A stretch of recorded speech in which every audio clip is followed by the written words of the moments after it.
అతల వితల తలాతల రసాతల పాతాళాల్లో ఎక్కడ తాగినా సరే ఆ సైంధవ హతకుణ్ణి పట్టి హతమారుస్తా. ఆది నుంచి ఆయన స్వభావమే అంత. ఆశ్రయించిన వారికి అష్టకష్టాలు కలుగజేయడమే ఆయన నైజం. ఆయన బంధువు కాడు, అవకాశవాది, కపటి, స్వార్థపరుడు. ఆచార్యులను అడ్డగించటానికి ప్రాణాత్తులై పతివాణిని పరిచేసిన మీరా నన్ను ఊరడింపచేసి అప్రతిహత బాహుబల సంపన్నుడైన భీమసేనుడేమైనాడు? కాస్యకి పరాక్రమం తొలగిలిందా? దృష్టత్యుముని విల్లు విరిగిపోయిందా?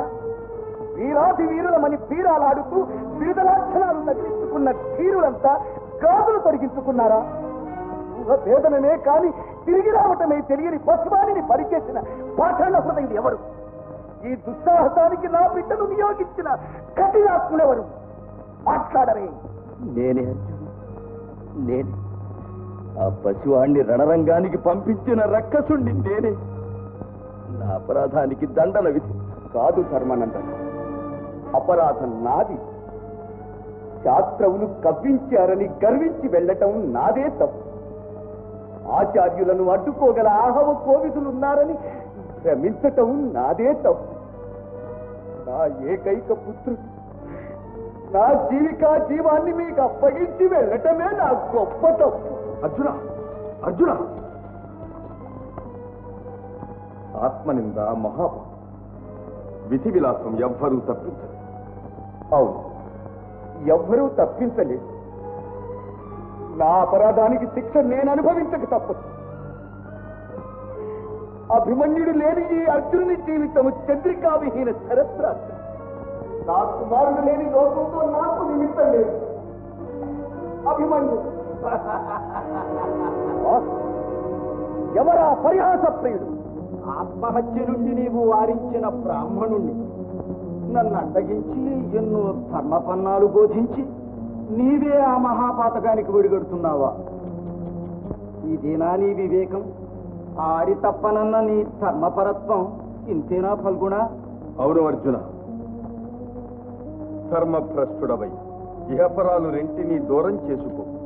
అర్జున, నీవు చేసిన ధర్మబోధలు గుర్తు చేసుకో. మనం విధి చేతిలో కీలుబొమ్మలం, కానున్నది కాకమానదు అని చెప్పలేదు. క్షాత్రధర్మం మరచి ఆత్మహత్యకు సాహసించడం వీర లక్షణం కాదు. బాగుగా చెప్పినారు విప్రోత్తమ. కథన రంగంలో కలిగిన అఘాతానికి ఖడ్గంతో ప్రతిక్రియ చేయడమే వీరుల లక్షణం. గాంధీవి, నీ కుమారుని బలిగొన్న కిరాతకులపై గవిసి పరిమార్చి పగతి. అవును, ప్రాణానికి ప్రాణమే పరిహారం. పగ తీర్చుకుంటా. అభిమన్యు కుమారుని అస్తమయానికి కారకుడు ఎవడు? అర్జునునికే ఆస్తి కలిగింప సాహసించిన ఆ దురహంకారి ఎవడు? ఆ సైంధవుడే తమ్ముడు. సైంధవుడా? అవును, ఆ కిరాతకుడే అడ్డుపడకపోతే మేమంతా పద్మవ్యూహంలో ప్రవేశించి అభిమన్యు కుమారుణ్ణి ఆదుకునేవాళ్ళం. ఆ దుర్బలునికి ఇంతటి సామర్థ్యమా? అర్జున, ఆనాడు వనవాసంలో మీ చేత పరాభవించబడిన సైంధవుడు పరమేశ్వరుని మెప్పించి నిన్ను తప్ప తక్కిన పాండవులందరినీ ఒక్కనాడు నిర్జించే వరం సంపాదించాడు. దానిని వినియోగించే ఈనాడు పగ సాధించాడు. అందుకు ఫలితం కూడా అనుభవిస్తాడు. అతల వితల తలాతల రసాతల పాతాళాల్లో ఎక్కడ తాగినా సరే ఆ సైంధవ హతకుణ్ణి పట్టి హతమారుస్తా. అభిమన్యు కుమారునికి ఆత్మశాంతి కలిగిస్తాడు. అర్జున, ముందు వెనుకలు ఆలోచించకుండా ఏమిటి భీషణ ప్రతిజ్ఞ? భీషణమో భీభత్సమో నా ప్రతిజ్ఞకు తిరుగులేదు. సైంధవ వధే నా లక్ష్యం. మీరంతా ఎక్కడ దాచేలా ఆ అర్జునుడు బాణాలకి కళ్ళుంటాయే. అధైర్యపడకు శిశురాజా. సుయోధనుడి ఆజ్ఞ లేనిదే ఈ గుహలో చీమైన దూరం. ఏమో, మీరంతా కలిసి అభిమన్యుని హతం చేశారు.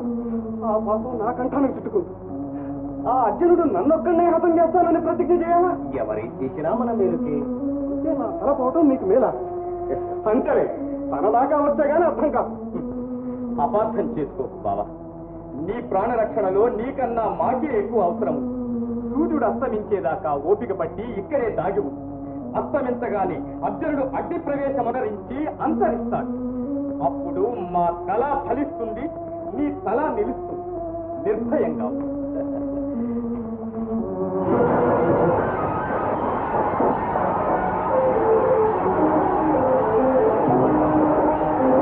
ఈ ప్రదేశంలో కనిపించటం లేదు.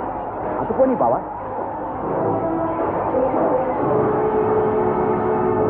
ప్రభు ప్రభు అర్జునుడా వస్తున్నాడా? లేదు ప్రభు, మీ కొరకు రణరంగమంతా గాలించలేక సతమతమైపోతున్నా.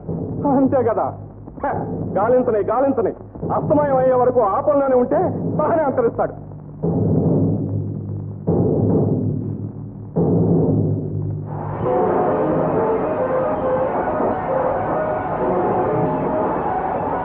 బావా, ఈ సేన కూడా సైంధవరహితం. ఇక ముందు కర్తవ్యమేమిటో నీవే చెప్పు బావా. శత్రువును వెతకటానికి మరో దిక్కుందిగా. సరే పద.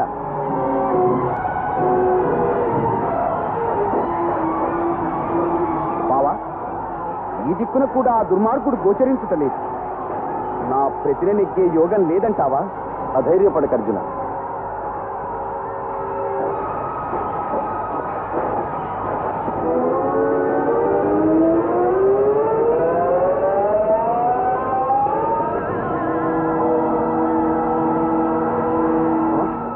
బావా, అరుణుడు అస్తమించాడు బావా. ఇంతటితో విజయుని వీరగాథ కూడా ముగియబోతున్నది. బావా, సూర్యుడు అస్తమించాడు. అస్తమించాడా? అయితే నా అస్తమించిందన్నమాట. అంతేకాదు, మరో క్షణంలో అర్జునుడు మృత్యువును వరిస్తాడు. పాండవుల జీవితాల్లో అంధకారం ఆవరిస్తుంది.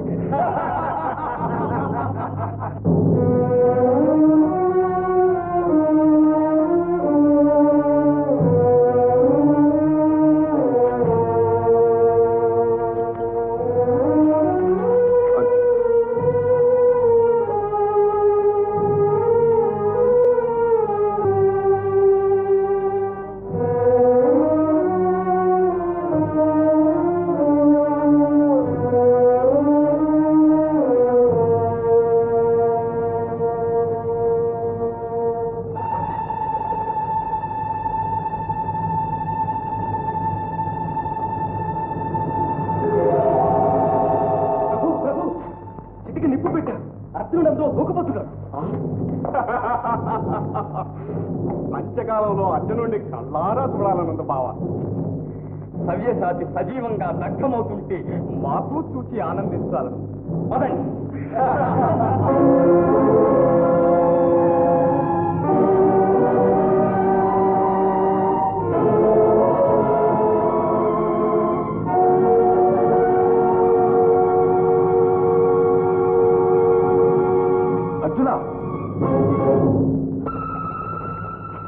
బావ, అగ్ని ప్రవేశం చేసే ముందు అధిజ్య శరాసనుడైన విజయుని వీరమూర్తిని కళ్ళారా చూడాలని ముచ్చటగా ఉంది.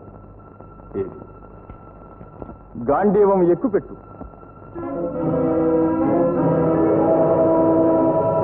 బావా, సంధించిన సవ్యసాచి బాణం వ్యర్థం కారాదే?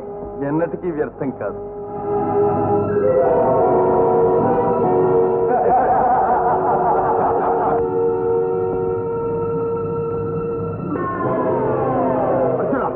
అడుగో సైంధవుడు, ఇదిగో సూర్యుడు. శిరస్సు ఖండించు.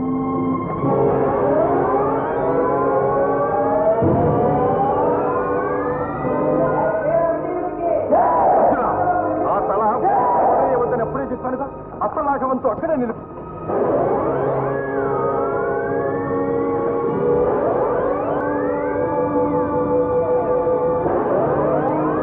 ఎంతసేపు ఈ తలతో చెలగాట? ఏం చేయమంటావో చెప్పు బావా. శమంత పంచక ప్రాంతం ఈ సైంధవుని తండ్రి వృత్తక్షత్రుడు తపస్సు చేస్తున్నాడు. సూటిగా ఈ తల అతని దోసిట్లో పడేటట్టు.